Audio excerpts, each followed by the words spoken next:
In Sportsnet's Eric Engels, he's all over the Montreal Canadiens 365 days a year. Eric, what did this run mean for the franchise?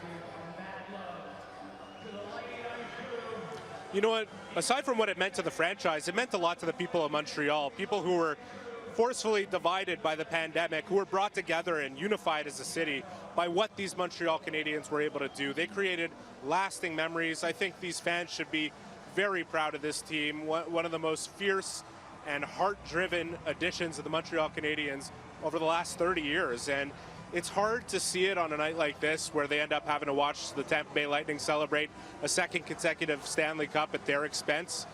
And obviously there's a lot of older guys that may never get another opportunity like the one they had here, but they should be extremely proud of what they did. And I think the future is very bright when you look at what the young guys were able to do. Those young guys, man, we said a few times this postseason, the kids are all right in Montreal, from Caulfield, Suzuki, Kotkaniemi, just to name a few. We really saw them shine on this big stage, didn't we? Yes, we did. And you know what? Marc Bergevin was asked at the beginning of the year if he was all in. And he said, not really. I haven't given up any of my prospects. I have all my picks. He really didn't give up much to build the team that he built. And not only is this experience valuable in terms of getting this far in the playoffs for those kids you just mentioned, you could add Alex Romanov and Jake Evans to that mix. They're going to be a part of this for the future, I believe. But it's about the people that they learn from, right? Like, look at the guys on this team, whether it's Eric Staller, Corey Perry, Shea Weber, Carey Price. The value in that, in going on this run with those guys, should get the Canadiens back here a lot faster than they would have had they not experienced this. So there is a lot of positive to pull out of it, even under the most negative circumstances when you lose the Stanley Cup. And Brendan Gallagher said, this is pain, and this is something that unfortunately you have to experience in order to become a champion one day. And I think these Montreal Canadiens have to take that out of this experience, as hard as it is to put that in perspective on this day.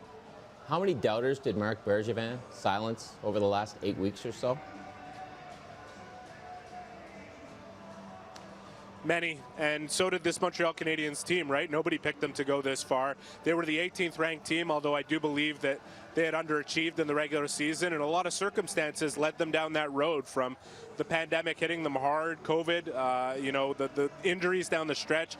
Dominic Ducharme talked about the guys who played through the injuries, like Shea Weber, Jeff Petrie, and Tyler Toffoli, and Brendan Gallagher, all of them pretty seriously injured throughout this run, and a lot of other guys playing banged up. And you know what? Bergevin stuck to his guns. He built this team. He built that character that is in that room and put all these guys together. He deserves a ton of credit. He definitely silenced a lot of critics, and there were many of them. And I think he deserves a lot of credit for the team that he built, that showed the heart that brought the Montreal city alive over the last number of weeks.